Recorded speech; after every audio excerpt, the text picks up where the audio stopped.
Let's make some noise. Come on. Yes, indeedy, Nick Foles. Let's make some noise. Good evening, everybody, and welcome back to the very, very special Thanksgiving edition of The Final Word here on the It's a Wrap Sports Network. What's your boy, MattyB, on the call, and I hope everybody out there had a pleasant, fun, happy, fulfilling Thanksgiving day. As you sit down tonight and start to wind down from, you could have had a busy day. You could have had a day full of fun and entertainment, too much to eat, too much to drink, whatever. As you sit down to kind of reflect upon your day, I'm glad you decided to join me here on it. So I'm here. It's a holiday, but I'm not taking it off. Damn it, the hell. I did not work last night. I had something come up, so I could not go on the air. So I figured, you know what? Hey, I promised them 4. Actually, no, I promised them 4. I'm going to give them 4. So here I am tonight, and it's great to be here on a calm before the storm type night as we sort of throttled things down to neutral today around the sports world. There was some really good football games on, and we'll want to talk about them because it has some definite implications to the Eagles. But nothing really happening in the Philadelphia sports world today, rightfully so. It's a holiday. Nothing should be happening. But tomorrow, starting tomorrow and rolling all the way through the weekend, it's going to get busy again. And so I guess you can kind of look at this as the appetizer to the sports meal, the Philadelphia sports meal of the weekend to come. And, your holiday might have been today, but your fun is just beginning. So we're going to definitely talk about some of the things that are on the docket for Philadelphia sports tomorrow. Eagles in action, Flyers in action. Philly's doing absolutely nothing again in free agency. There's a lot of rumors, but they did add 2 more players to their 40-man roster. And we'll discuss some of that. But, obviously the Eagles are going to be the forebearer or the forefront of the conversation. Me and Kyle Quinn broke down the Birds blast the other day, kind of gave our picks, gave our assessments, gave our observations, our summaries of what we thought was going to happen in this football game. We'll kind of build upon that today. And again, we'll go over some of the games that happened today. We'll talk Flyers. Big win last night by the Flyers against a very good Florida Panther team, and found a lot of ways character-wise to kind of will themselves to victory, scoring late twice in order to, push them ahead of the Panthers in a 4-2 win. Get into some Flyers talk. We got our day in Philadelphia sports history. We got our of the night, and we got our card. All that. Going to roll this up into, we'll see how long we do tonight. I'm exhausted. It's been a long day for me today, too. So we'll see how far we can go with this. But you're going to have to try to keep me awake out there, guys. So let's get it going. Before I do want to reach out and thank a lot of people here on the network. Of course, it is Thanksgiving, and we did have programming today. Earlier today, you had the Fighting's Final 2025 season in review show. Me and Al laid that thing down the other day. I think it was Monday or Tuesday. I don't even remember when we did it. Tuesday. It aired today. We had a really good time doing it, and I thought it was one of the more in-depth looks at what happened in 2025, as well as sort of laying down the framework of what of course, you all know what I wanted. I want to see this team be in 2026. I want to see a complete youth movement and a complete DNA change. So we had some fun doing that. That aired today. And before we get too deep into the show content, I do want to thank, and I put this on a post that went out last night, all the people that make this network what it is and what it has been over the past year and a month. We're about 13 months old now.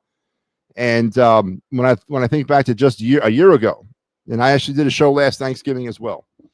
But when I think back of the year, and there's going to be a lot of that reflection going on as we come to the end of 2025 in general, but all the work that's been put into this network by a lot of different people, not named me. And those guys deserve special recognition and thanks. Mike Laro, Big Al, Pat Bernard, Steve Fuentes, Sal G, all those guys that devoted their time and attention to the It's a Wrap Sports Network in 2025. I have nothing but admiration and loyalty to you guys, and I want to thank you from the bottom of my heart for doing your part to make what we did in 2025 a success.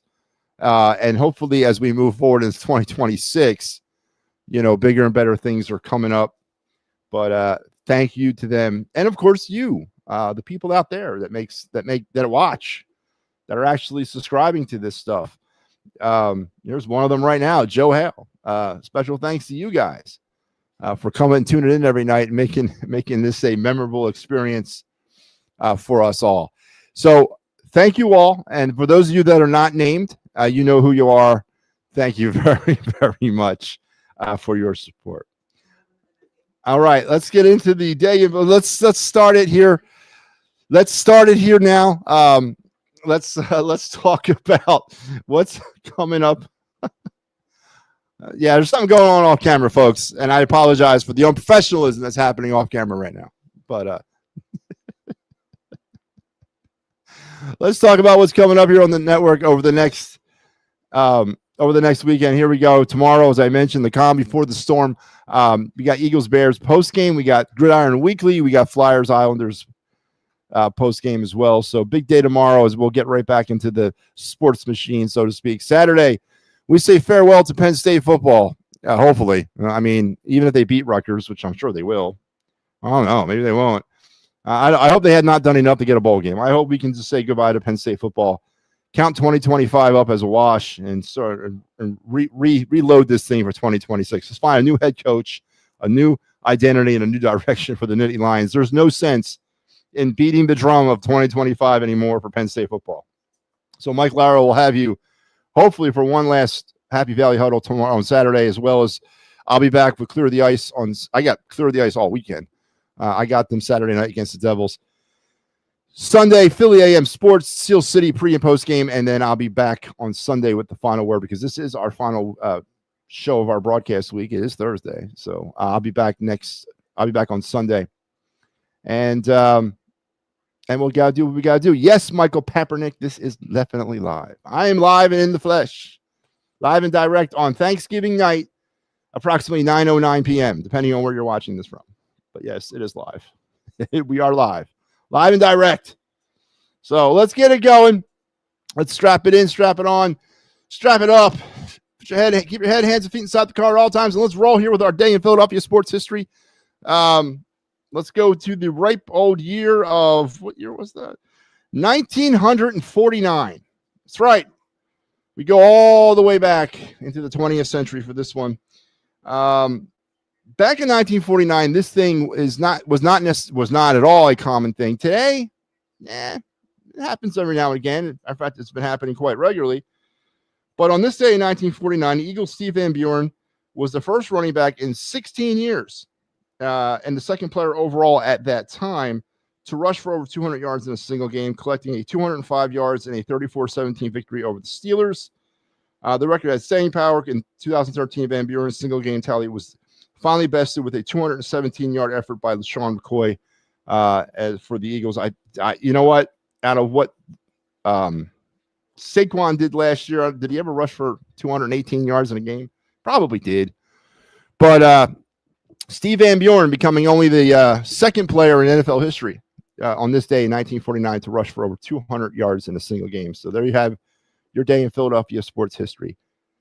Here on the It's a Wrap Sports Network. And that was brought to you by the Birds Flyby, the quintessential Eagle postgame. We'll be back at it tomorrow with the Eagles Bears, as we will, when the clock goes 0, we will be we'll be here reporting on that game, and hopefully we're reporting on an Eagles win, because as of Kyle and me, it was interesting because Kyle brought up on the show, on the Birds Blast, that this could be the Fraud Bowl. And I really, it was an interesting point that he made on that. You guys got to go back and watch the Birds Blast. You know, the loser of this football game could be considered a genuine fraud in 2025. And if you think about it, it does make a lot of sense.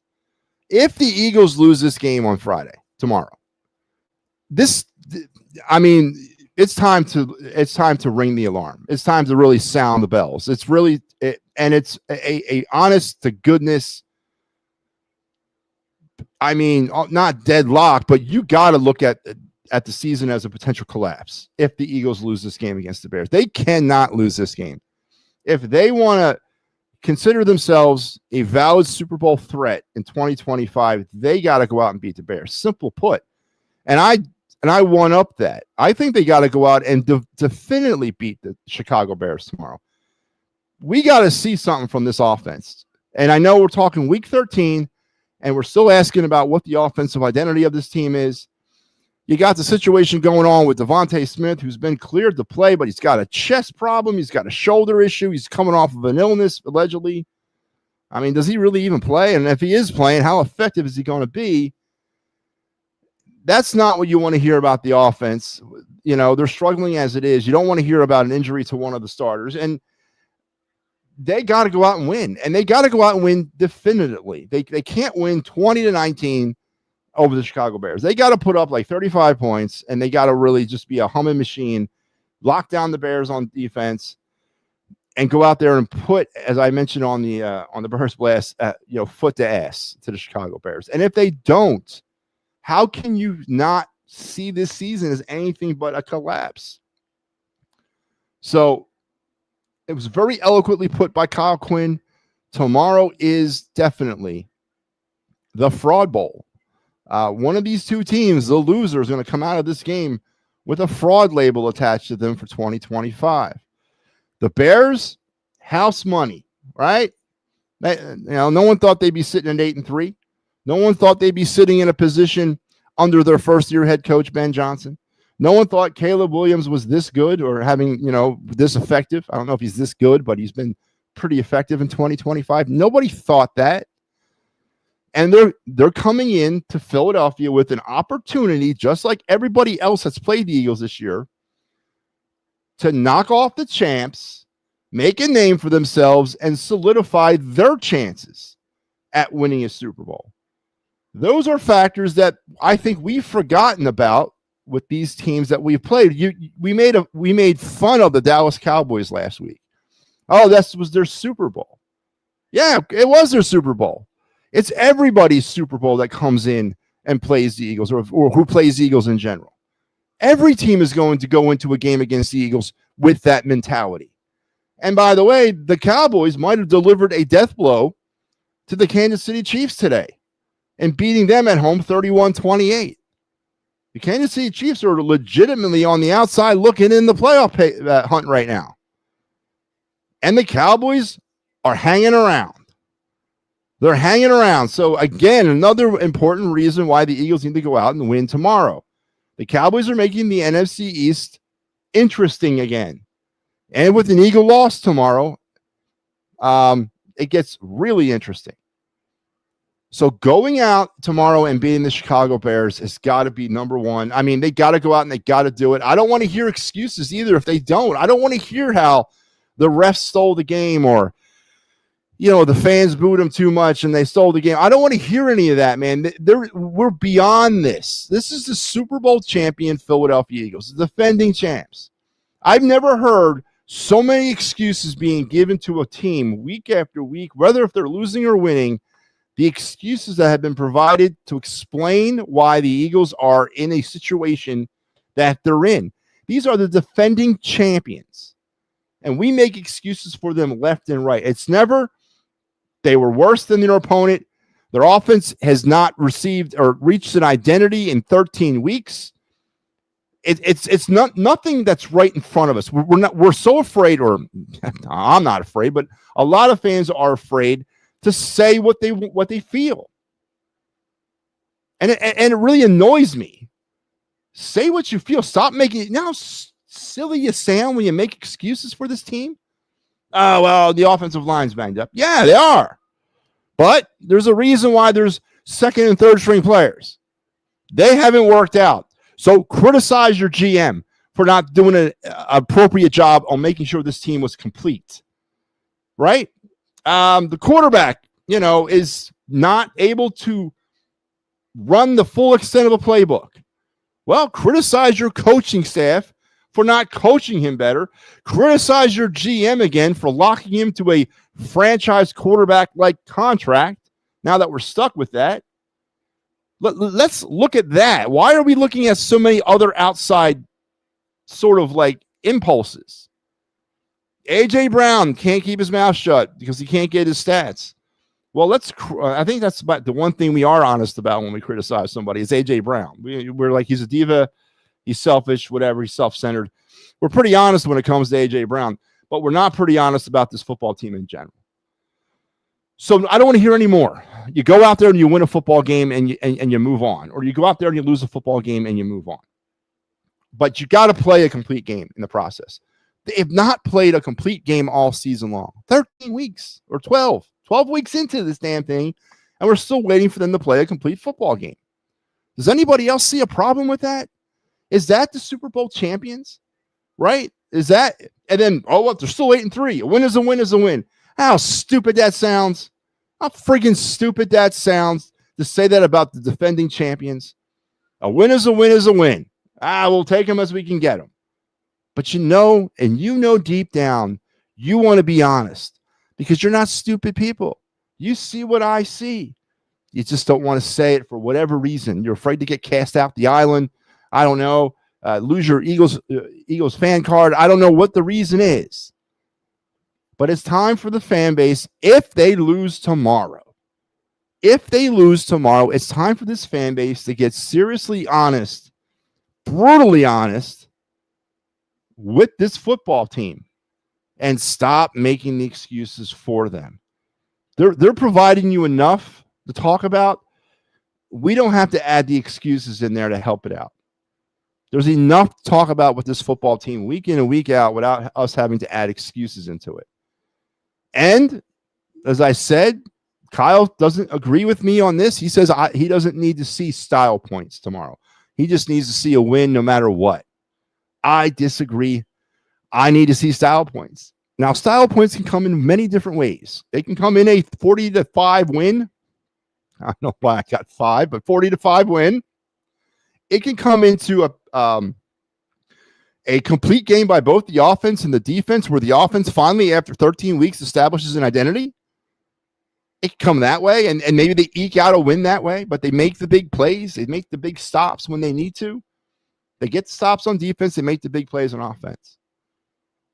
It can come that way. It could be 25-24, the final score, but if it happens in a balanced way, that's a statement win. That's style points to me. Doesn't have to be like as I said, a 45-5 game and to be style points. You need to see a pulse from this team. You need to see identity from this team, a swagger from this team. They're the Super Bowl freaking champs, man. So tomorrow is huge. The most important game of the season to date. Now, next week against the Chargers will also be the most important game. But tomorrow is huge. They got to go out and win this football game. There's no more excuses. And if they lose, now it's good business for us here in this world. We get to, play pile up for at least actually longer than that, because we got a long week. They don't play again until next Monday. So, wow, that's a long time for us to get critical and jump all over them. But for the longevity of this season, and again, as I mentioned, Dallas, 31-28 winners today over the Chiefs. Dallas is making this division very tight right now. The Eagles got to win. They got to keep the Cowboys at bay.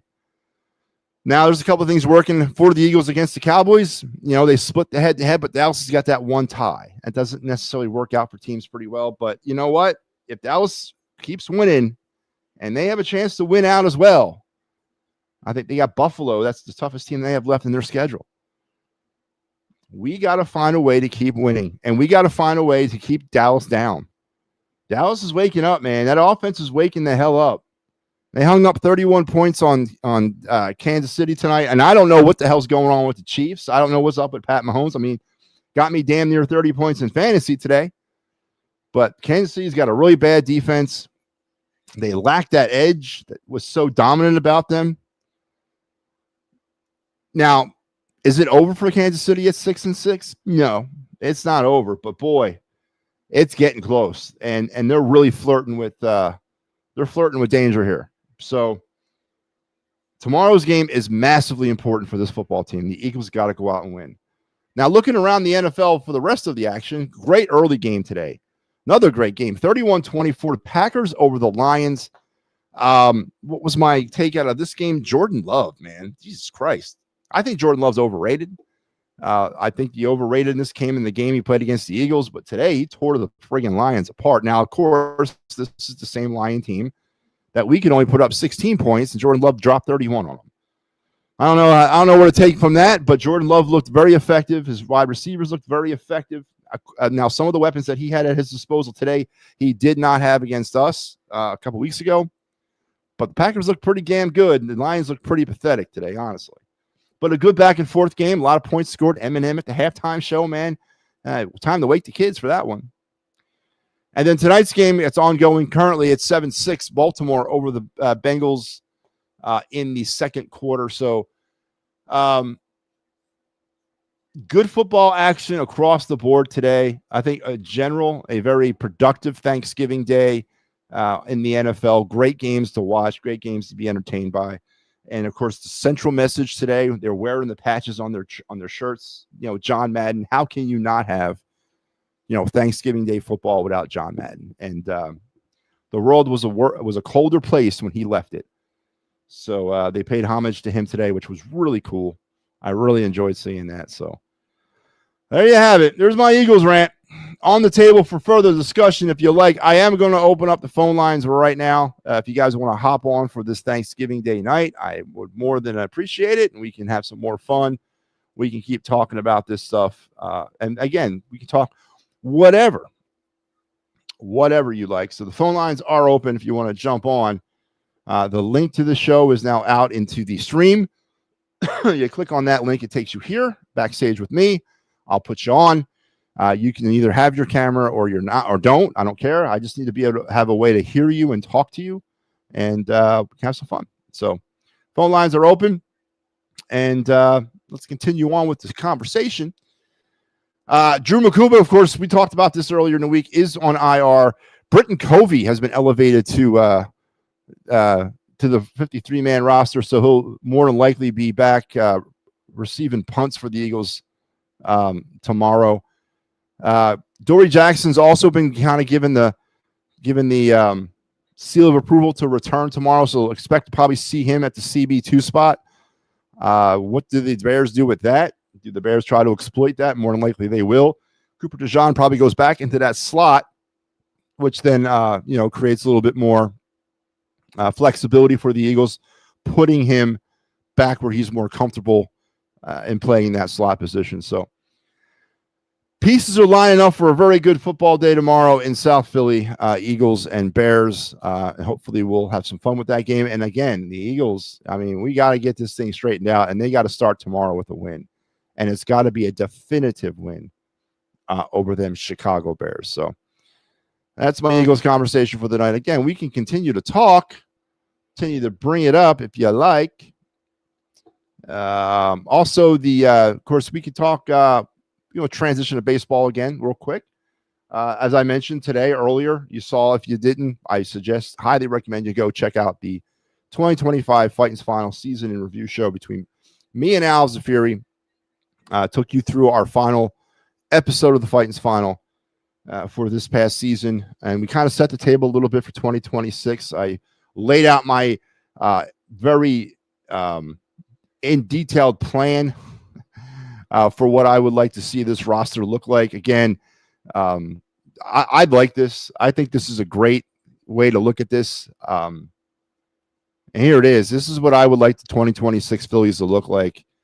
As you can see by this model here, I'm moving Bryce Harper to DH. I'm saying goodbye to Kyle Schwarber. I'm replacing Schwarber's productivity power-wise by Pete Alonso. I'm also getting brazen. I'm going to find a way to trade or get rid of Nick Castellanos, Bryson Stott, Alec Boehm. I'm going to go out and sign Luis Arraez, the free agent former Padre. I'm also going to go and hand third base over to Otto Kemp with the hopes that Aiden Miller can find his way up to Philadelphia sooner than later. My outfield, I am going to go re-sign Harrison Bader. And I am also going to elevate, of course, Justin Crawford. And I'm moving Gabriel Roconis Jr., also from the minor leagues, into my starting right field position. JT Realmuto, begrudgingly, I have to bring back because I don't have any other catching options. So he's going to be my starting catcher. My starting rotation, or my rotation for 2026. Now, of course, this won't be what it is for day one because Zach Wheeler will not be available till sometime in the end of May. But Wheeler, Nola, Sanchez, Luzardo, and then either a Andrew Painter / Patrick Corbin, or an Andrew Painter, I think, with it, I'll say Walker Buehler. A Walker Buehler, Patrick Corbin kind of veteran pitcher who can give me, 6 innings every 5 days and solid 6 innings. I just need a safety net guy, because obviously Andrew Painter is the guy I'm going with. But if Andrew struggles, I need a guy that I can kind of plug into that rotation, not named Taijuan Walker. I don't want to necessarily give Walker a spot in the starting rotation. If I can get creative and move off of Walker this offseason, he still has that 1 year left on that 4-year deal. That's fine. But if I can't, there's a place for him in the bullpen. Absolutely a place for Taijuan Walker in my bullpen. But as far as my rotation goes, this is what I'll be looking at. Now, of course, to start the season, it'll probably look like something like Sanchez, Luzardo, Nola, probably the Patrick Corbin, Walker Buehler guy, and then Andrew Painter as my 5. Now, Taijuan might, at this point of the season, might have to move into the starting rotation to start the season as we navigate the troubled waters until Zach Wheeler's ready. But it would be all my hopes to not have to do that, but it's there, a possibility. Bullpen, of course, Johan Duran's going to be my lockdown closer. I'm going to go out and sign Kenley Jansen from the Angels, who's a free agent. I've coveted him for a few years. I'm going right back to Kirkering and Alvarado. That's the back end of my bullpen right there. I am going to have a defined closer. The rest of those 3 players can mix and match as needed to be a setup guy or an extended closer or a 4-inning, 4-out closer, whatever you want to call them. Then I got Matt Strom, Banks, Taijuan Walker, and Lou Trevino sort of rounding out my bullpen. And as I mentioned, Bryce Harper is going to go into the DH role. My bench, Sosa, Marsh, and Rafael Marchand. And I honestly believe, and here's my lineup: Turner leads off, Arraez bats second, Harper batting third, Alonso hit 4th, JT batting 5, Bader 6, Raconis Jr. hitting 7th, Otto Kemp batting 8th, and JT and Justin Crawford. I guarantee I'm going to be calling him JT, JP Crawford all season. Justin Crawford batting 9th. This, to me, may not be a 2026. This, if the Phillies granted my wish and actually provided me this and decided that, because this lineup changed the DNA of this team. We go completely away from being a power hitting team to a team that's relying on contact, moving bases, moving base runners along, sacrifice flies, pulling balls to move runners along, a lot of sacrifice bunts involved in this lineup. This is going to be a very scrappy lineup. Now, it also, if the Phillies decide to go extreme youth and extreme DNA change, it might cost us some wins early on. It might take a minute for this lineup to sort of, round into form. And I don't know if Rob Thompson is the manager for this type of lineup. I don't know if he has the patience for this type of lineup. And I don't know if he could actually succeed with these players. I really don't. But I think if you stick with them and you actually roll this type of lineup out every game and without changing it every friggin' inning, I don't need to see, 75 different combinations of leadoff hitter. But if you stay with the same leadoff guy and pretty much the same nucleus of the lineup, I think by midsummer, by June, if you can kind of keep your head above water, April, May, or March, April, May, into June, 500, a little bit better up to that point, they'll start rounding into form heading into the summer. And I really believe this would be a very, very dangerous team come the playoffs. This is a playoff team, and that's all you can ask for. And I think when you get into the playoffs, all bets are off, of course. And we can see what we got with this group. Because the old group just ain't working, man. And all the reports that we hear, all the reports that I've been hearing. Now, these are not validated reports. These are reports from guys just like me. They say they're in the know, but they're not. These guys are not in the know. Jason Stark, he might be in the know somewhat, but he's not. I mean, nobody's tipping their hand to him. No free agents coming up and giving him inside knowledge or inside information.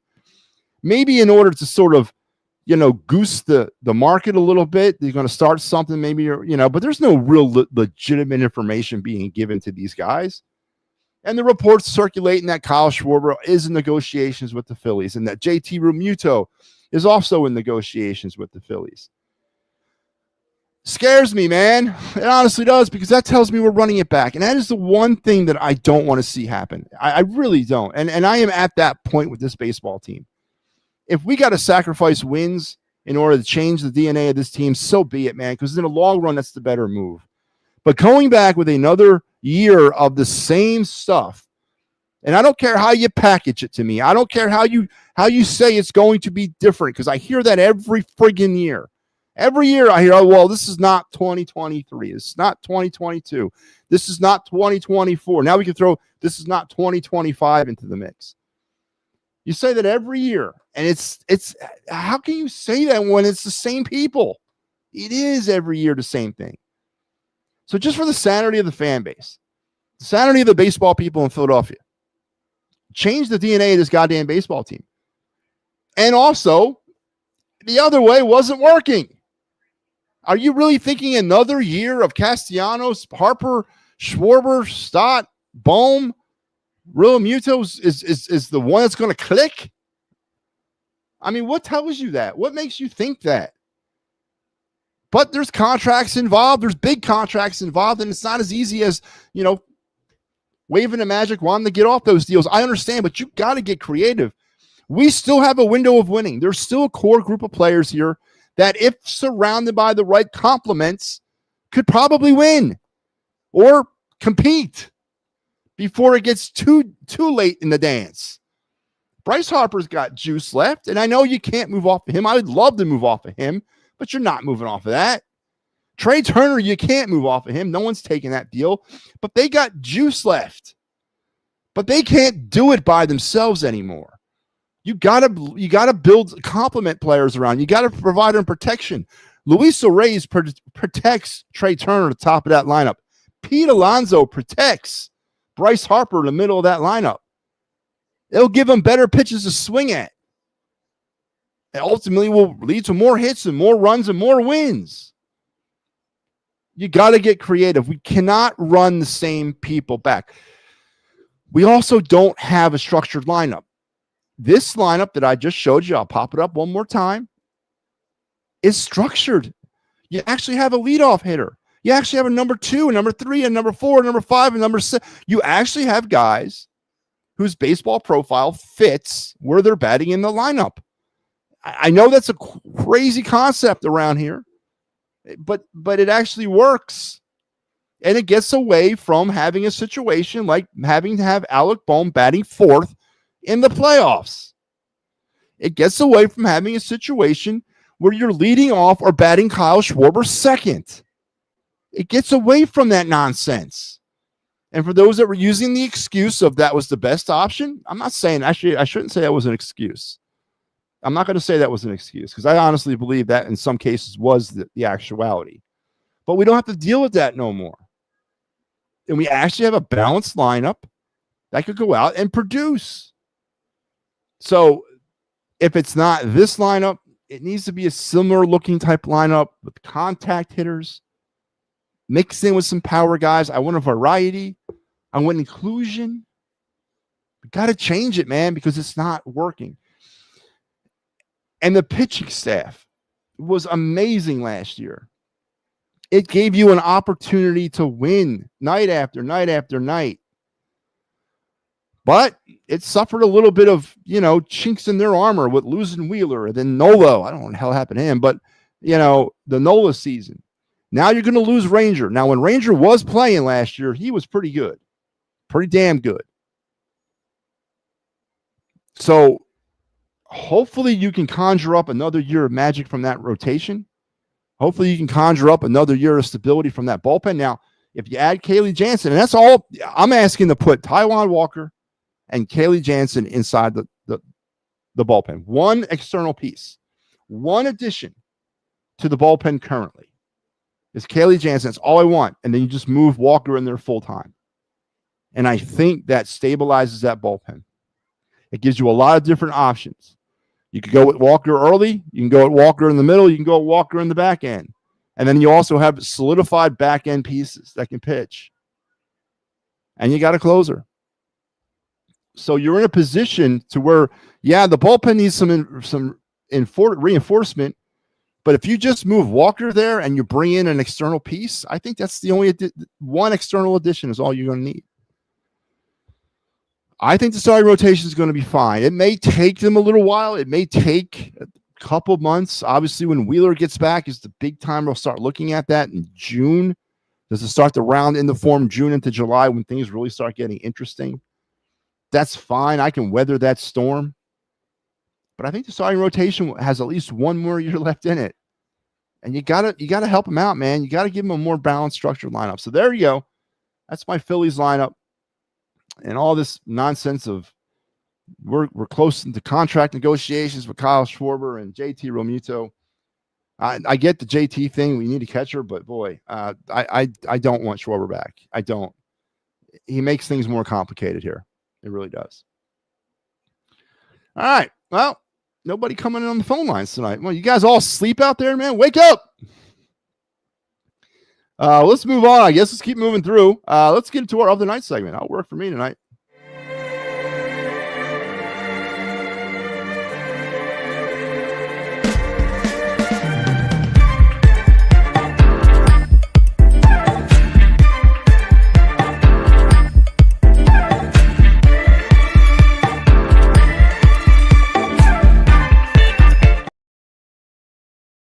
Alrighty then, let's do our of the night segment.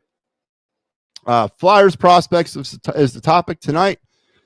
It will be for the next few more weeks as we move into January. We'll start expanding out on it a little bit. We'll do some. We'll start looking at the NHL draft prospects for 2026. We'll also start looking in at the MLB draft prospects. Obviously, we're going to start building Philly spotlight and all that. So we'll continue to branch out as we go, but we're still kind of stuck primarily into Flyer prospects. And tonight, a bona fide Flyer prospect. Yes. Got to stay away from talking about the tweeners, but sometimes you do because sometimes they're very important too. But tonight we are talking about another one of the Flyer bona fide guys, one of the guys that they're really hitching their wagon to in order to be somewhat of a success story later on in their career. And let me pull him up. Let's get his stuff up. Go. I got it all set here. Let's pull his stuff up. So our Flyer prospect of the night. Actually, I don't have his stuff ready, but it's right here. All right.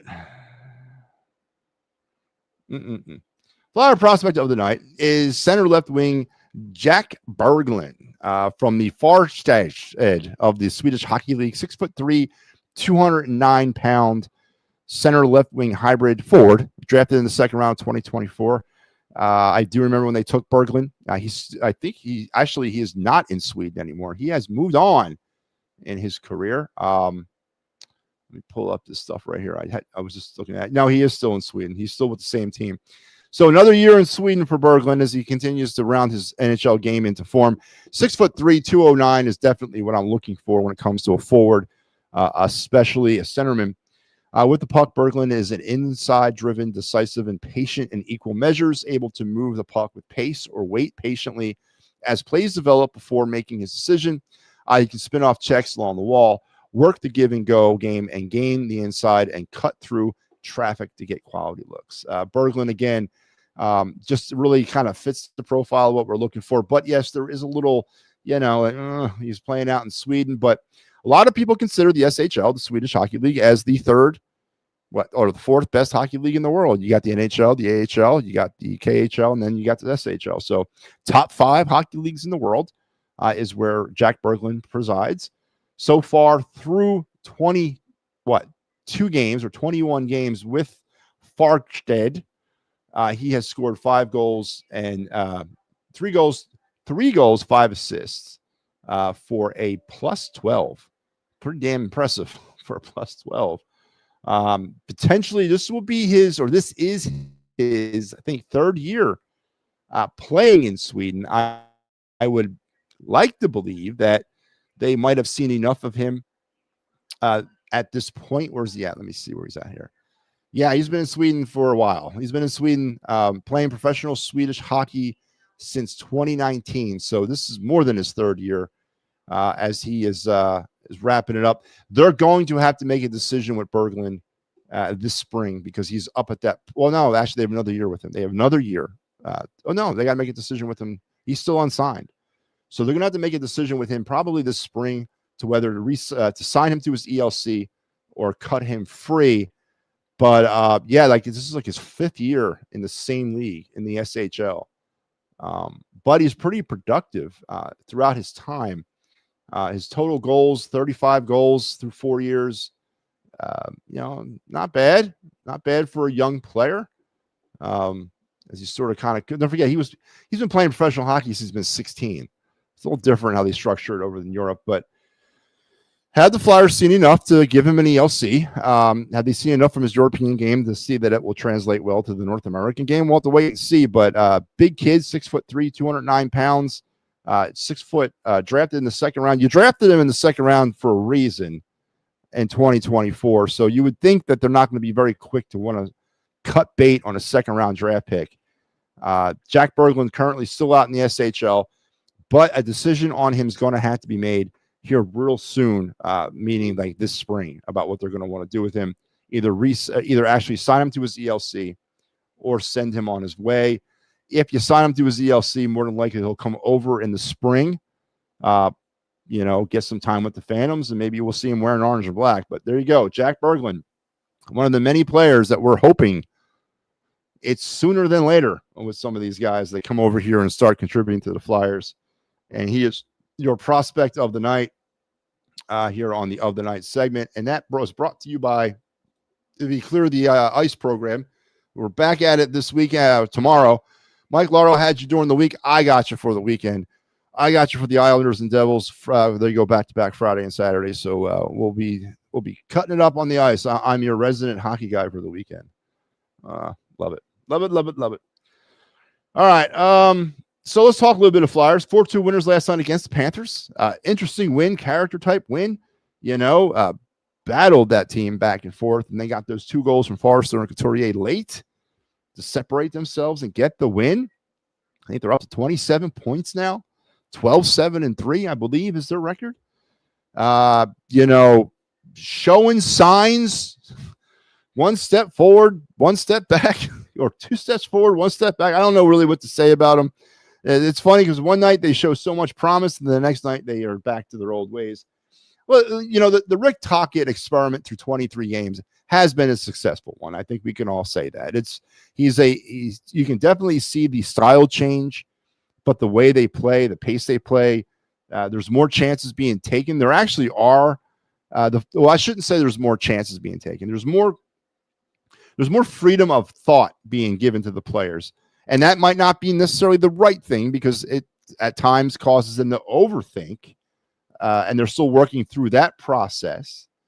But you can definitely see that Tocchet has allowed them that process to get out in the ice and, make decisions as the game sort of flows to them.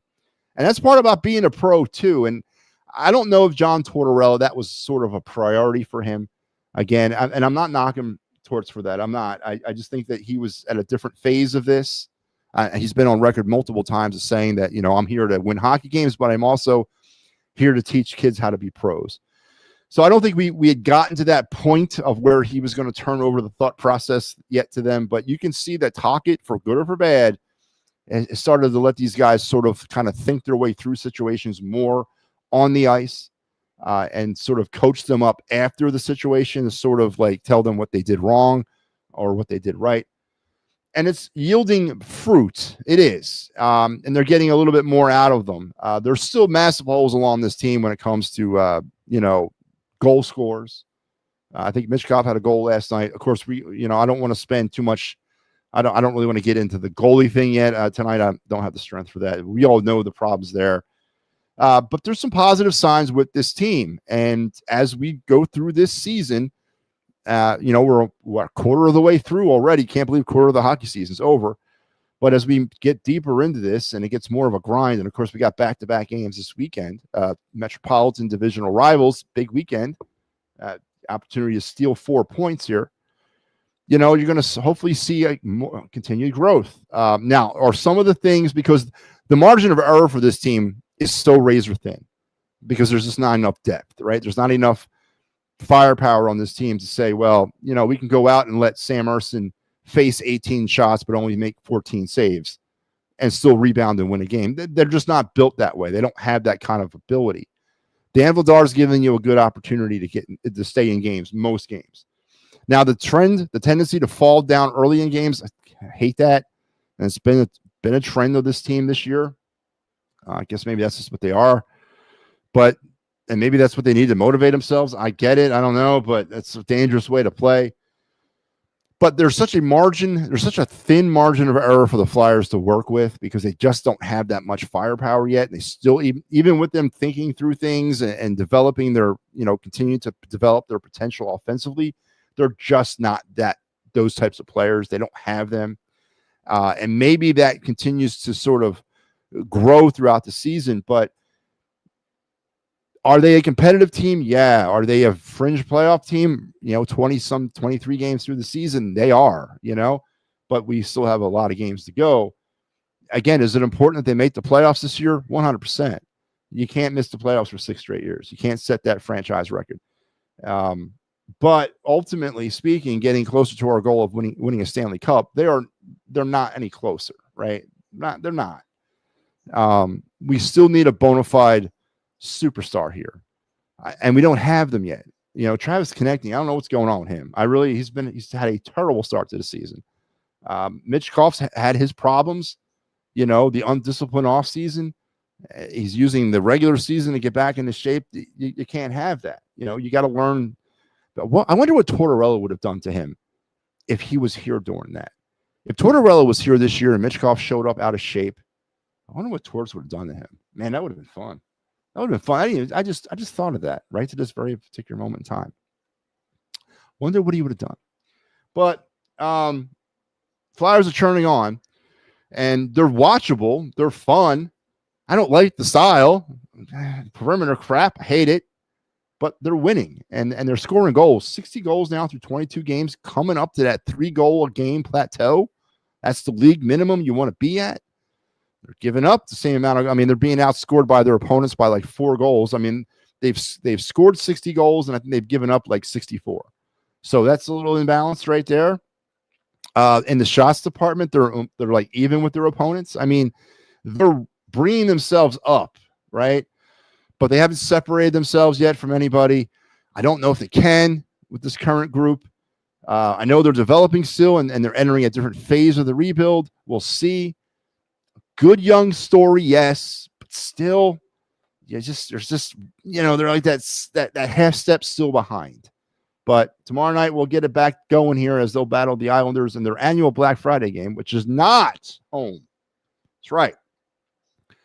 They got to bow down to the mighty NFL tomorrow and take their act on the road to Long Island to play the Islanders in a Friday afternoon game. For years, mind you, the Flyers have always played the day after Thanksgiving, Black Friday, at home, matinee, typically against the Rangers too. So, but they're taking their show on the road tomorrow to the island, to battle the Islanders, and then on Saturday to battle the Devils. So we will get you for all that stuff and more this weekend as we have you covered for that as well. So let's finish it up. Let's get through it. Let's get into our final segment of the night.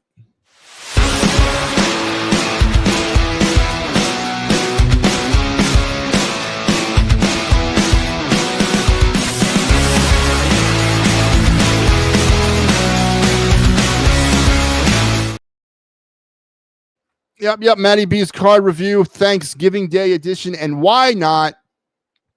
We are literally, I guess it's safe to say that we can say this now. Is it officially Christmas time?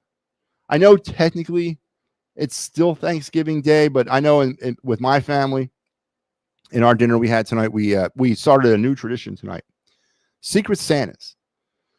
And we chose our Secret Santas tonight. So we've already kind of started to unpeel the Christmas layer of 2025. And yes, in a mere matter of a couple hours, it'll be officially Black Friday. That means it's officially Christmas. Thanksgiving is that transitional holiday, that intermediate day of thanks. You sit down and you gorge yourself with food, watch football, drink too much.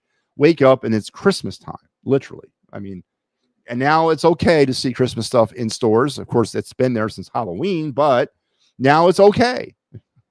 Now it's okay. So as we officially get ready to enter into the 2025 Christmas season, and by the way, Merry Christmas to all of you out there. Happy holidays for those of you who do not celebrate Christmas, and peace to you, and all those great things as we start. Tonight on the card segment, I thought it appropriate that with the holidays starting tomorrow or tonight, whatever, that we target a holiday variant of Topps baseball card. We've done them on this show before. 2024, I got a multitude of various years of holiday card to include this year's. This year's holiday set Topps became available at the end of October. And for those of you keeping track out there, the next set of cards getting ready to be released, I think this coming week, or maybe even tomorrow, I have to look, is the final set of cards for the year, which will be the Topps Update Chrome series. And that'll be the final set to come out. And again, I think it's tomorrow when they come out, if I'm not mistaken. And that'll be the final set of 2025 to hit the shelves just in time for Christmas. You could have already pre-ordered them, but they'll become available to the general public again, I think tomorrow. But we're going to talk 2025 Topps Holiday. They did a really cool thing this year. Now, if you're out there at the stores, any of your major Target, Walmarts, Costco, I don't know if they sell them at Costco, but Target, Walmart type places. I was about to say Kmart. Is there even a Kmart around anymore? Is there any Kmarts left in the free world? But if you're out in one of those places, or your local card shop, you'll see these cards, and they come in various packaging. They come loose, they come in the Christmas ball tin, and they also come in this cool thing that they started a few years back called the Advent calendar. You guys know what these Advent calendars are, right? We used to have them as kids. You would open up a window a day starting on December 1st, and it was a piece of chocolate, right? Each day had a piece of chocolate or a surprise toy or whatever the case would be. Well, Topps upped the ante with that, and they created a baseball card Advent calendar. Now, these Advent calendars are pretty hard to get your hands on. They came out around the same time that they released the holiday cards back in the end of October. They flew off the shelves. They're trying to keep up, but of course, being the holiday season, the holiday cards are in sort of demand. They're not ultimately valuable, these holiday cards, but in the Advent calendars this year, there's 3 different variants of die cast cards.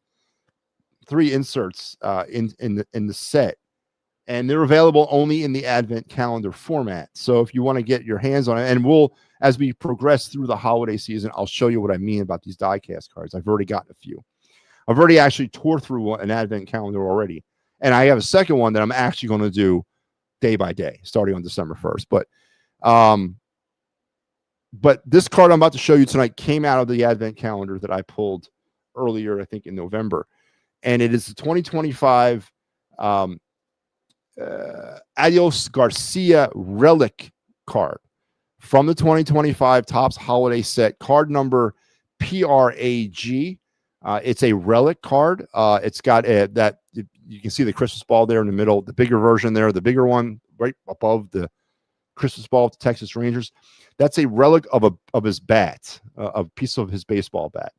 Now, Garcia is a good player, man. He's been around forever. The 35-year-old, he spent some time in Japan, spent time with the Cardinals organization, and over the last 5 seasons has been with the Rangers.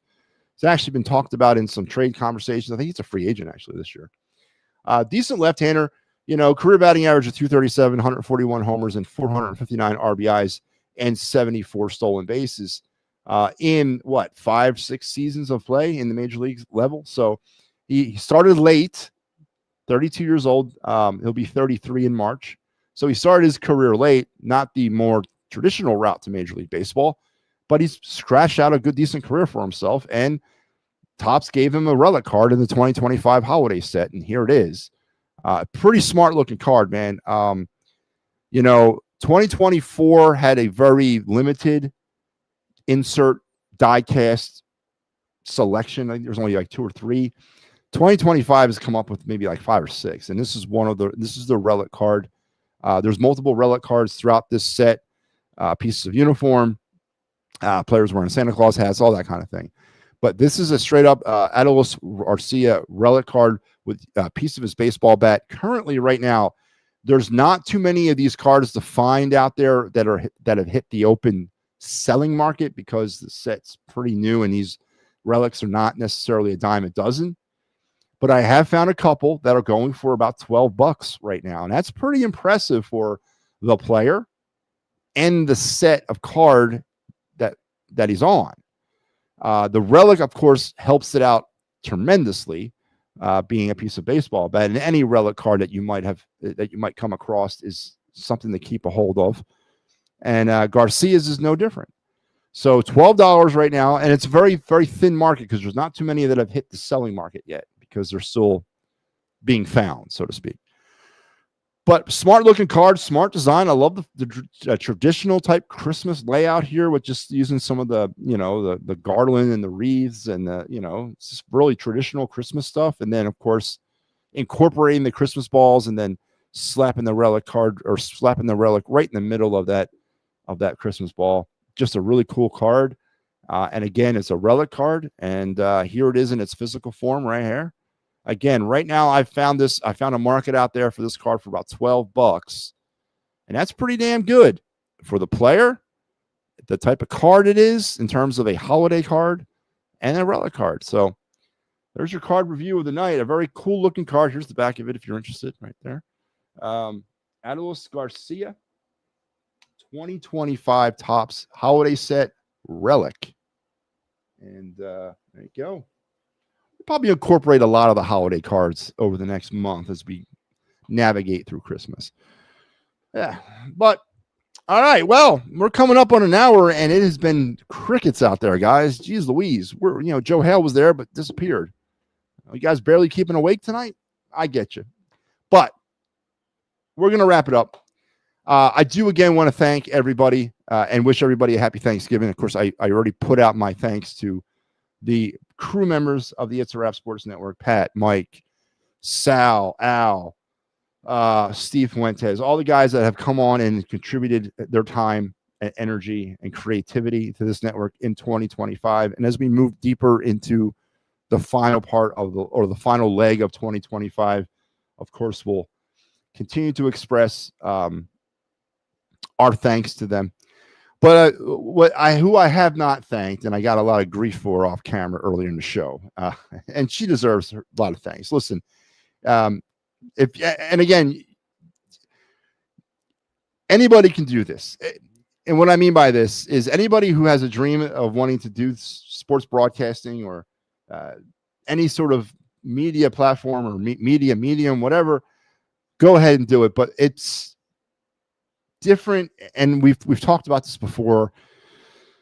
Typically, it starts out with a bunch of guys sitting around a bar saying, "You know what? This guy doesn't know what he's talking about. I could get up there. I can do this. I can talk. I know more about this. I know more about that, and blah blah blah. I could do what he does." And you know what? Yeah, you very well could.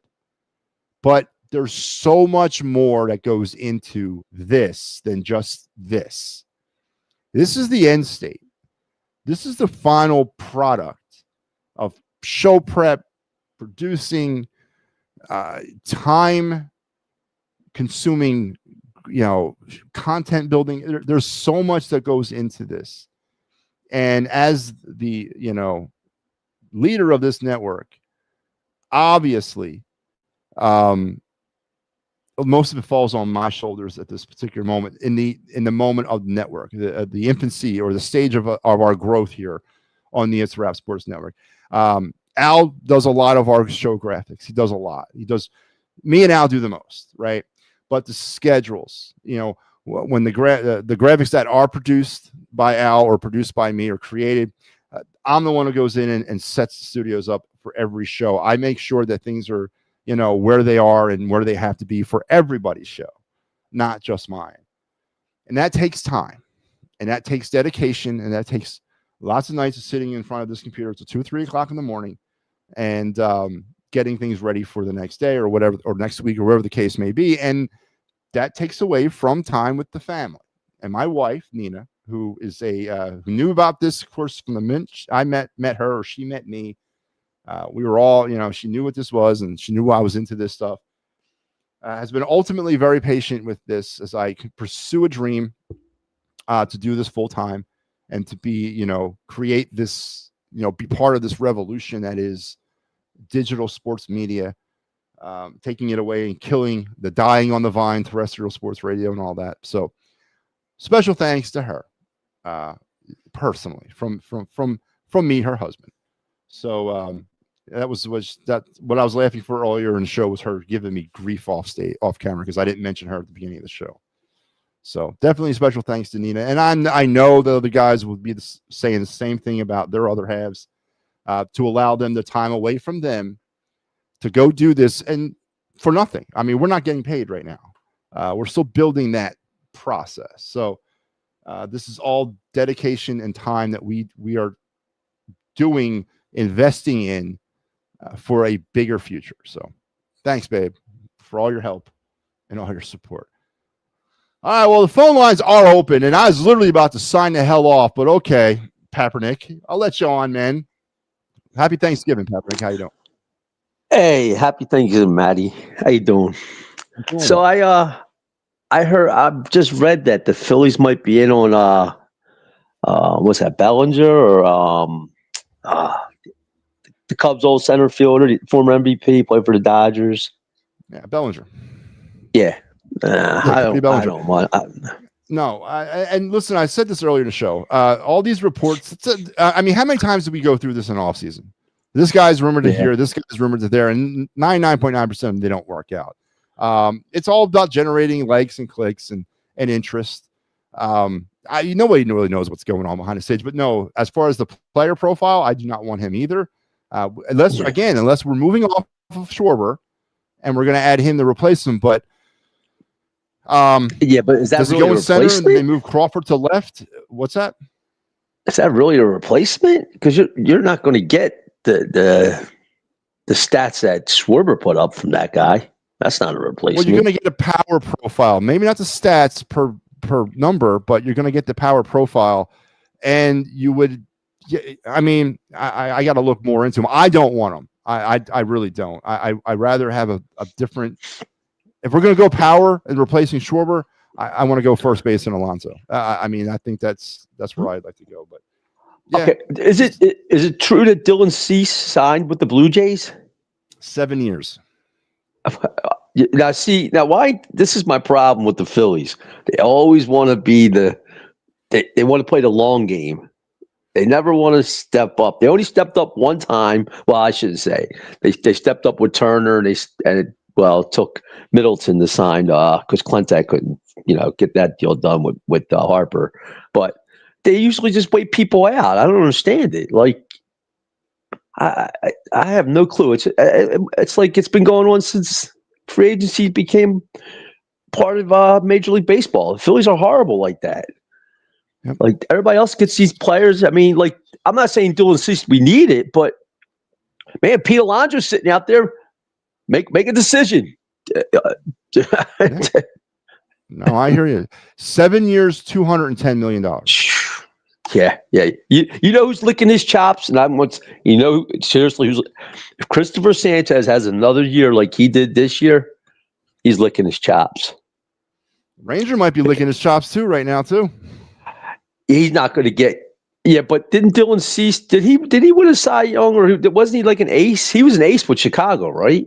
So I mean, I think Chicago. I know he's been with San Diego for a hot minute. He wasn't the ace out there. He was with the White Sox. He's a top three in the rotation. Yeah.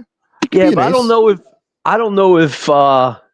See, Ranger can't be an ace. That's why I think. But, man, like I don't know. I don't know what they're doing. The Phillies. I have no clue. Look, I think this season's going to be a wash anyway. We talked about that the other night. But, Well, how about the Eagles? So Blankenship's playing tomorrow, I heard. Blankenship's a go. Devontae Smith is a go. They're saying, I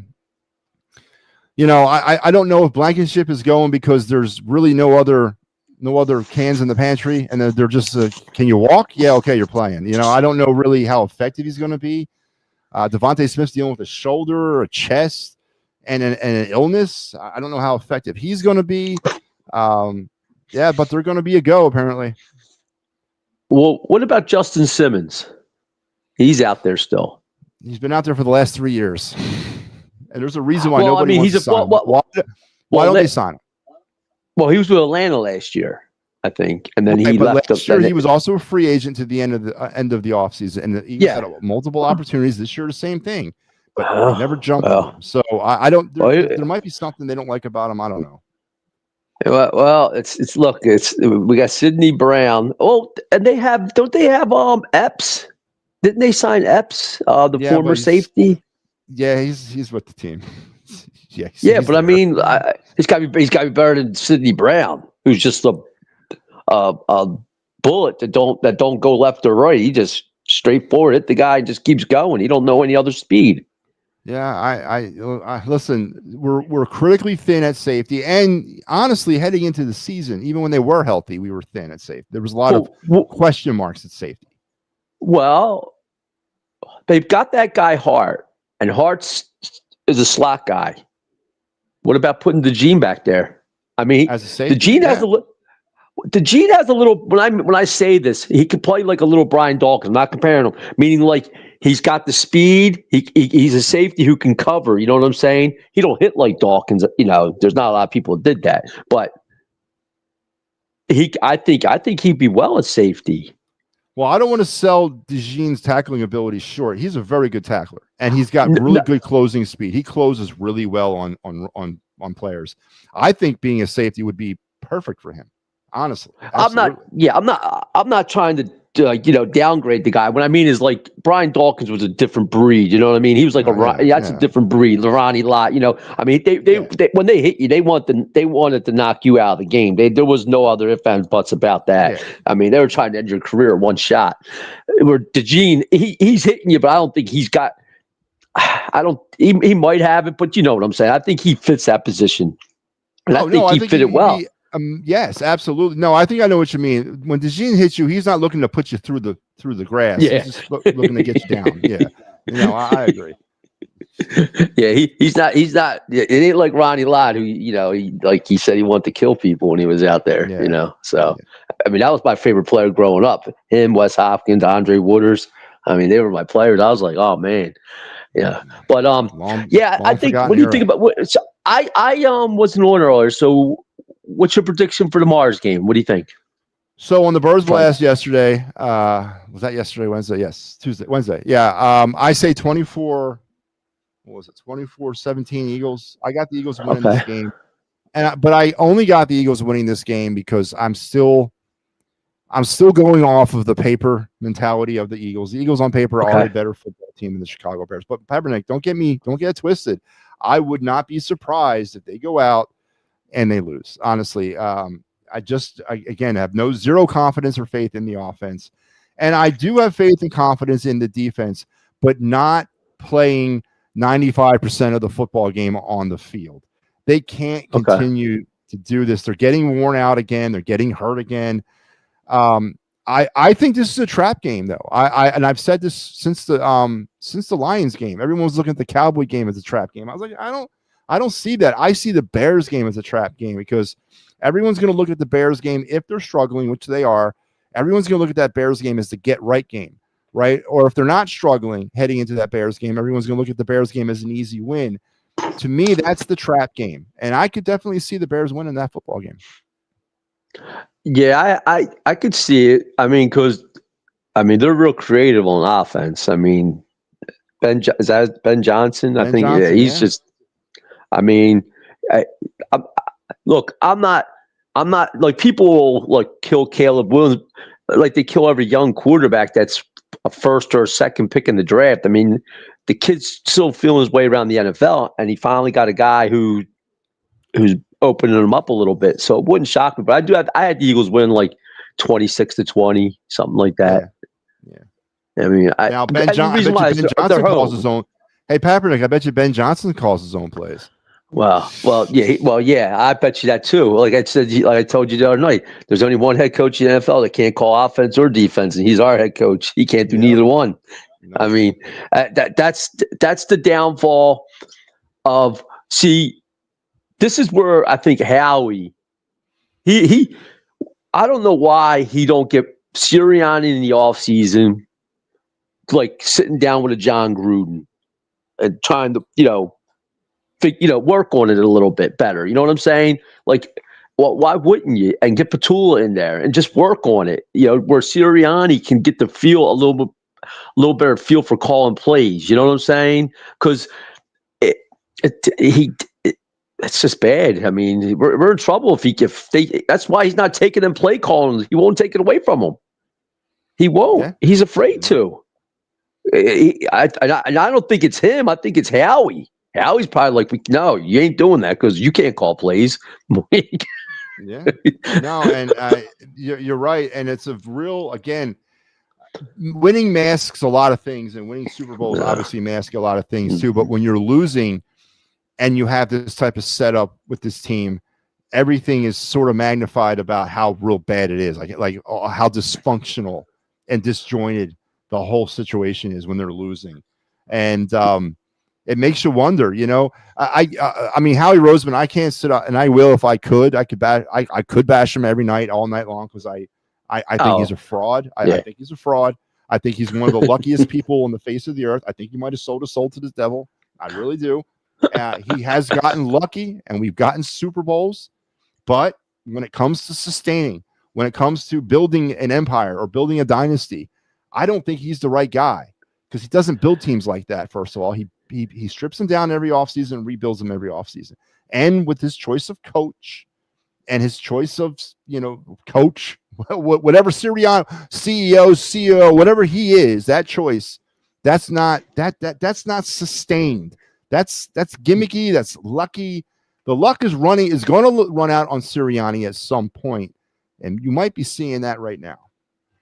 Well, you know what it is. They look around the league, and some people say Mike Tomlin's the CEO, but the difference is, if he took away the play calling from the defense, he could do it, because that's his natural thing, a defensive coordinator. He could do that.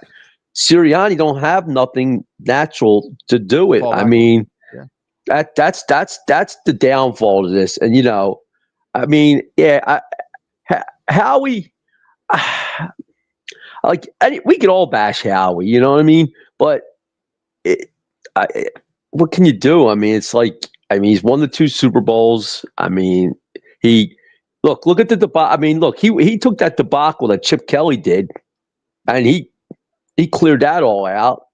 I mean, Howie's only grace to everything, his amazing grace to everything, is that he learned one thing from Joe Banner: how to work numbers. Yeah, that's the one thing he learned, is how to, and they're going to try to take that away from him. Them voiding years with the new CBA. I heard they're trying to take that away, where you can't have them dead years that they give out all the time. They're going to try to take that away. Then we'll see how good Howie is. Now, as far as working the numbers, how much of the unprepared, because let's face it, the offseason this year was a total failure. He did not set this team up correctly. Yeah, it was. Season. But how much of that working numbers, kicking the can down the road, whatever you want to say, how much of that is starting to come back to sort of roost now? And now we're going to have to see how we get creative with maybe not necessarily working numbers, but actually picking football players and to try to supplant the fact that he can't work the numbers anymore because he's kicked the can that far down the road. Well, I think next year you'll see, we'll see what he can do, because you got Jordan Davis, Jalen Carter, Blankenship. You know what I mean? And we're going to 23 free agents heading into next season round. 23. Yeah, but he don't have to sign Jalen Carter next year. He has to sign Jordan Davis. Commit to that. He's got to commit to yes. He's got to commit to that 5th year. Yes. He will. He'll commit to it. But he's going to have to sign Blankenship and Davis, which, I mean, I guess you got to go to the quarterback and say, look, we're going to have to rework your contract. I mean, that's exactly what everybody, that's what they do. I mean, Lane Johnson reworks his contract all the time. Why wouldn't you? What happens when Lane Johnson decides, you know what, my body I can't do it no more. I'm retiring. It's it. I'm done. 2025 was my final year. Now Howie's got to go out and find not a plug and play right guard, but an actual future right guard, a future franchise right guard. Someone's going to protect Jalen Hurts' his blind side. What happens now? Now Howie's got to actually pick football players. And what we've seen over the drafts over the last couple years. Now, has he hit with the first, second round players in 2024? He has. Jihad Campbell disappeared. All right. I don't know where this guy's been. So, and again, but I'm not prepared 3 years. I give those draft picks 3 years of NFL time before I give a true evaluation to them. And it might work, but the later rounds, the 5th, 6th, 7th, where you mine those jewels and you mine those depth pieces, Howie has been absolutely terrible over the last 2 years with. Yeah. Yeah. Well, I mean, I don't think Howie has much say with Vic Fangio on the defense. That might be Fangio's call because Kobe Dean's playing at a high level. And maybe, he's taking away that time from Jihad. Now, here's a question for you. Because Jordan Mailata can play right tackle, and he can play it at a high level, and he can play left tackle. Is there a possibility that Howie maybe drafts a left tackle and says, "Look, Jordan, we're going to move you over to the right"? I mean, yeah, but with Jordan Mailata's season, does that give you much confidence though in his ability to play the right side? I mean, he's played it. He's played it before. No, not this year. He's been terrible this year, but the whole line has too. So you're right. Yeah, I mean, I think Jordan could play right tackle, and maybe it. How do you put it? It takes more pressure off him. You know what I mean? Because he's not guarding the blind side. You know what I'm saying? And he can, now he can do what he has to do. And I mean, you can't teach 6'8", 300. Well, whatever he is, 380 pounds and moves like that. I mean, but How he's going to have to draft somebody this year. He's going to have to draft in the first round it's going to have to be either an offensive lineman or it has to be a D-back. I mean, that's it. They're the only two things I think they got to draft. What about I don't want to see. Do you see A.J. Brown coming back in 2026 with the Eagles? No, I don't see A.J. Well, here how you put this. Only if Howie can get what he wants. Fair enough. Because Howie ain't going to give him away. Yeah, no, he's not. If Howie can get a second round pick for him, he's gone. Yeah. Now Now there might be another pick in there, but I'm just saying a second round. I'm just thinking, but I don't know. I mean, wide receiver is always a priority because you don't have a third one, you don't have a good backup. You can go down the road with that, but. We see the mess with the secondary with Adoree Jackson. We have nobody over there. What about running back? Don't you have to address that in the draft too? Well, I think I like Shipley, and I like that kid they got. I don't know why they don't use either one of them. The other kid, Tank. Shipley showed me. Shipley, when he's in there, he's not a bad running back. He just don't get in there. Now I don't get it. I mean, I'd like to see a backfield of like Barkley in the backfield, Shipley in the backfield, or Barkley and Tank, and make the defense wonder who's getting the ball, what they're going to do. Is it going to be a pass, a run? There's nothing. I mean, that's it. I don't know. I just think that the offense. I mean, they're gonna have to keep Brown if they can't trade him. I told you what I would do. I mean, I take Jalen Hurts. I take every pick and I call Cincinnati up and be like, you want Jalen? We'll take Joe Burrows. We'll give you everything you want. And I take Joe Burrow. That's the only. Do you know what? He's the only quarterback I would take behind Pat Mahomes. Yeah, but here's the thing. But here's the thing. Is he getting injured because he has no offensive line? Or is he getting injured because? I mean, he's the modern. He's the new Andrew Luck. Yeah, he is. He's gonna have to go to them and give them an ultimatum. I'm going to retire, or three. You need an offensive Either line. draft me every offensive lineman you can, trade me, or I'm retired, and that's it. That's what I would do. Because I mean, Andrew Luck was smart. He got out. I mean, Irsay wasn't protecting him. He got out. I mean, I'm just saying that's the only quarterback besides Pat Mahomes that I would ever trade. That I would trade for. I ain't say I don't like Josh Allen. The thing with Josh Allen is, and like Lamar, at least Jalen shows up in big games like that in the playoffs. He'll show up. Them guys don't show up, even when they got everything in their favor. Baltimore had Kansas City on. Kansas City played 3 road games, and Baltimore couldn't beat them in Baltimore. Lamar couldn't. Josh, he can't beat them. Joe's the only quarterback. The only quarterback besides Tom Brady and Pat's rookie season to beat the Kansas City Chiefs and Pat Mahomes in a playoff game. They're the only 2. You're right. Listen, you're absolutely right. But unfortunately, I mean, you can't remake it all in one offseason. I would be in favor, but the Eagles, I really think tomorrow's game, and Kyle brought up an interesting point on the Birds Blast. He said tomorrow is the fraud bowl.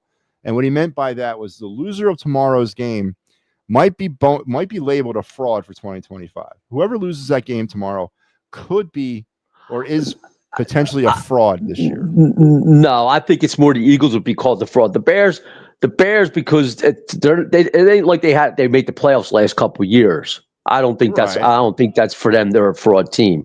I think the Eagles, because they won the Super Bowl, they've been perennial playoff teams the last few years, Super Bowl twice, winning one. Now, it's just like the Bills. They could be considered a fraud team. Yep. It's going to be it's a hugely important game tomorrow for the Eagles. Hugely important. Yeah, I mean, like I said, the only good thing is they're at home.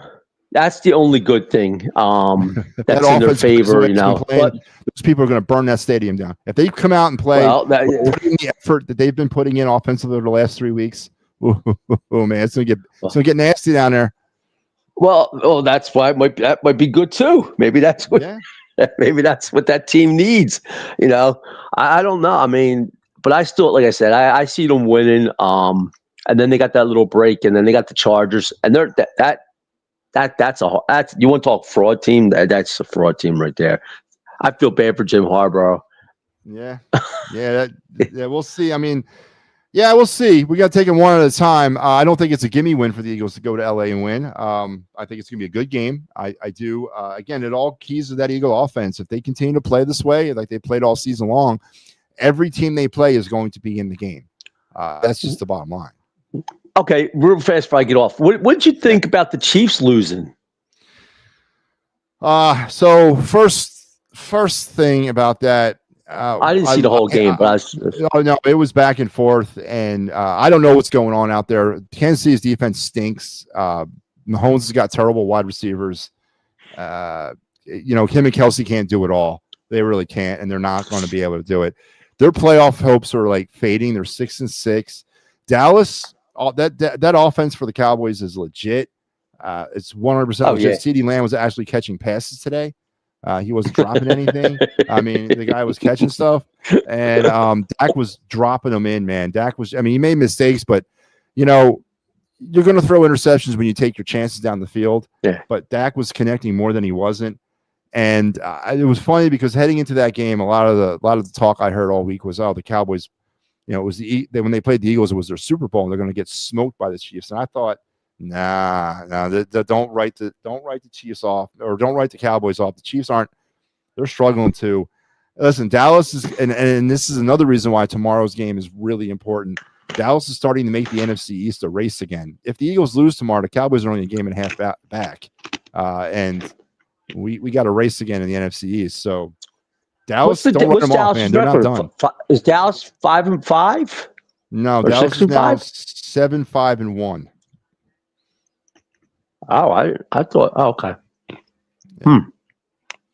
Well, I mean, look, I feel bad for the AFC because if the Chiefs don't make the playoffs, we all know they're going to draft the wide receiver next year.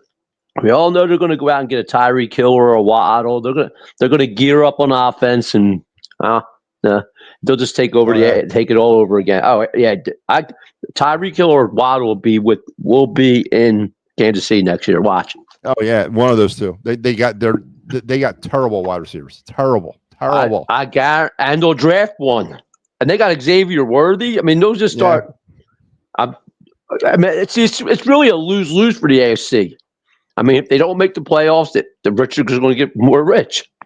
Yeah, I'd rather see them make the playoffs. No, Kaepernick, Dallas is actually 6-5-1. They're 6-5-1, not 7-5-1. So yeah, that's what they're I thought. Make it a race. Now, see, I'd rather see Kansas City possibly make the playoffs, maybe get knocked out and get a pick of like 20, something like that, than getting a top 12 pick, top 13 pick. I mean, that's a good point. And you're going to listen. If Kansas City doesn't make the playoffs this year, and it's a potential, it could happen. It don't mean Mahomes is washed up. It don't mean that that's over with out there. You're right. They're going to reload like crazy in the offseason. They're going to get, as you mentioned, one of those featured wide receivers. They're going to plus up on defense. They're going to come back pissed off in 2026, and they're probably going to run a rough shot over the AFC again. But well, the Eagles got a big problem. Okay, if Kansas City doesn't make the playoffs, right? Mm-hmm. Yeah, and the Eagles don't win the Super Bowl, somebody else does. Is it still the Kansas City? Is it still the Chiefs dynasty? Yeah. I still believe Kansas City having that 1 year off, because how many was it, like 8-9 years in between Super Bowl wins for New England? Never. Yeah. Because hold on, Matty, it was because they their next Super Bowl win was the year after the Eagles won. Okay, no, they won in 2008 against the Giants, right? 2008, yes, they lost in. What was the next one? Next Super Bowl they won was in 12. Was 12? Okay, so 12. They lost to the Giants in 12. That's right. Okay, then it was the Eagles in 17. And it was the Eagles in 17. Yeah. So 5 years. It was a year before they beat the Falcons in 16. Okay, so it was 16. They lost to the Eagles. Okay, but there was a 3 year like a 3 year span where they didn't go to the Super Bowl. That's what I'm getting at. So yeah, it was something like that. And so, I mean, look, I never thought I'd ever see. Look, I thought New England would be the last team I ever saw with a head coach and a quarterback win a bunch of Super Bowls like that. You know what I mean? Or have it. I never thought that Pat Mahomes and the Chiefs would ever could possibly even get close to that. But I mean, Pat's still young, and they could. I mean, Andy could coach for another 5 years, and they could win 3 more Super Bowls. I mean, absolutely. It's just, but. Yeah, I think the Chiefs, because it's the AFC, that's where I'm going. That's the only reason why. The only team, and I said this beginning of the season, it's a shame that if Joe Burrows had a defense, it would have been. I had the Bengals and the Eagles, but when they didn't have a defense, I took Kansas City. But that is the only team he's the only quarterback that can beat Pat Mahomes. Because he's not afraid of them. Yeah. He's not afraid of the Chiefs. He don't walk out in that field messed up in his head like Allen and Lamar. They're beat psychologically before they walk out in that field. No, Mahomes is fearless. He just, Mahomes, and then if he messes up, he just leaves it and goes on to the next play. Yeah, I agree. And so is Joe Burrows. Yeah. Yeah, Joe Burrow just needs a defense. Think about this. They averaged what? They averaged like 30, 35, 36 points last year, but they couldn't stop a wet paper bag from putting 40 points up. I agree. And so all they need is a defense. It's like, okay, put it like this. If you went to the average person, Matty, and said, how many Super Bowls did Peyton Manning win with the Indianapolis Colts? They might say 3. They might say no, but they might hit a number like 3. People wouldn't believe he only won 1. Yeah. I mean, with all that offense, because they had no defense, they couldn't do it. That's what I'm getting at. That's Joe Burrows. That's Joe Burrows. And it's a shame because I think they could have. They had defense last year. I think they could have been there. I think if they had defense this year, they could have been there. I think if they had a defense every year, they could possibly be the new dynasty over there. They could, but they got some work to do. Listen, Kaepernick, I gotta let you go, man. I'm backing up here. All right, Matty. All right. Listen, next week, we'll see you on Sunday, man. All right. Hey, happy Thanksgiving there. You too. Merry Christmas. All right, bye. All right, Michael Papernick. And let's get on to our next caller. You guys waited to the end on this one. Ricky Deal. Ricky, what's going on? You there? How are you tonight, Ricky? Happy Thanksgiving. What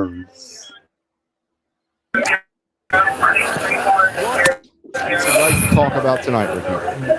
And go Sixers. Oh, Ricky, go Sixers, man. Where are they going, Ricky? Where are the Sixers going? Exactly. Where are they going, Ricky?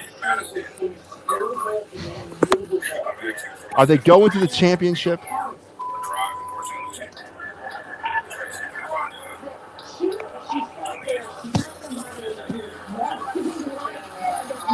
Ricky, you there? Ricky. All right, Ricky. Try to come back in. Oh, wait, you there? All right, Ricky, I got to put you in the back. All right, let's bring on Joe Hale. Joe, what's going on, man? Happy Thanksgiving. Hey, happy Thanksgiving. You guys, I went to Ryan game today. How'd it do? Anybody get shot? Ryan won big. Ryan made the playoffs. Catholic League playoffs, really? Yes. I don't want to talk Eagles because everybody talks in Eagles. I want to talk to Dylan Seasmooth for Toronto. I thought 7 years, Trotta, $210 million. I thought Trotta overpaid, but I think it gets the ball rolling with free agency signing. I think Schroeder might be going to. I'm going to give you a surprise team, Baltimore. Okay. Why do you say that? I don't want it to be. Huh? Why do you say Baltimore? Why do I say that? Yeah. Because they have a lot of money to spend and they want to spend stupid money. Now, okay. Who's the center fielder in Houston? Who's the what? Center fielder in Houston. Center fielder in Houston. The Astros? Yes. Is it? I can see him in my mind. Let me think. It's not Michael Taylor, is it? Jake no. McCormick? No, yeah, Mac Cormick, not Mick Cormick. Mac Cormick. Yeah, I think you might be right. Let me just check. Let me check. Go ahead. Go with your point. Here's an interesting rumor. He could play right field, and he's a lot younger, and the Phillies are talking to Houston about a trade. Actually, Houston center fielder is Jake Myers. Yeah, okay, Jake Myers. He can play right field, and the Phillies are talking to Houston.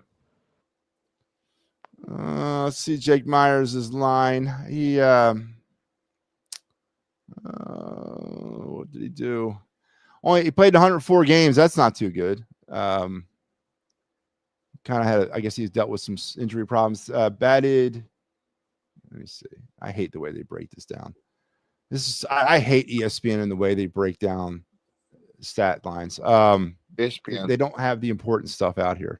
You batted batted 292 last year. Yeah. In 104 good, games. You think? You know? Okay. But I'll do that. Yeah. Okay. Did you see the Titans final 25 season in review show? Did you watch that? No, I have to watch it. I've been running around. I went to my sister's today in Melbourne, PA.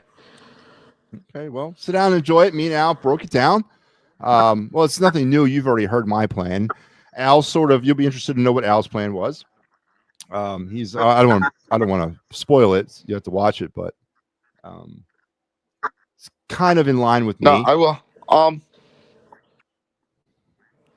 The Bengals look good, by the way, but they just scored. Yeah, me and Kaepernick So. were droning on and on. It's a shame. Joe Burrow, he equates Joe Burrow's career to potentially Andrew Luck's because they just can't protect him and he gets hurt too much. You're right, man. I agree with that. If I was Burrow, I'd walk into because they're not making the playoffs. So I'd walk into the GM's office at the end of the season and be like, listen, man, you either find me an offensive line or you trade me or I'm retiring, one or the other. But I'm not going through another year like this. You know what? Yo, how about the Packers beating the Lions? Yeah, I watched that game. Listen, 3 good football games today. Kudos to the NFL. Really good, entertaining games today. Yeah, I mean, Jordan Love, I think he's overrated. I think the Packers are overhyped. But Jordan Love picked apart Detroit, picked them apart. Detroit is missing the playoffs. Spoiler alert. They might. So. All right. I'm going to get off. I'll talk to you Sunday. I'll be back on this show Sunday, but I got to clear the ice all weekend, so I'll be coming on tomorrow and Saturday for Flyers postgame. And I'm going to Penn State game Saturday. So you're going to the Penn State Rutgers game? Yeah. Is it in Rutgers? They're free tickets. So yes. Okay. So I'd go. It's about free. I'd definitely go. An hour and a half drive from. Yeah, I'd go. And it's on Penn State sideline. Oh, that's really good. That's very good tickets. Enjoy yourself, man.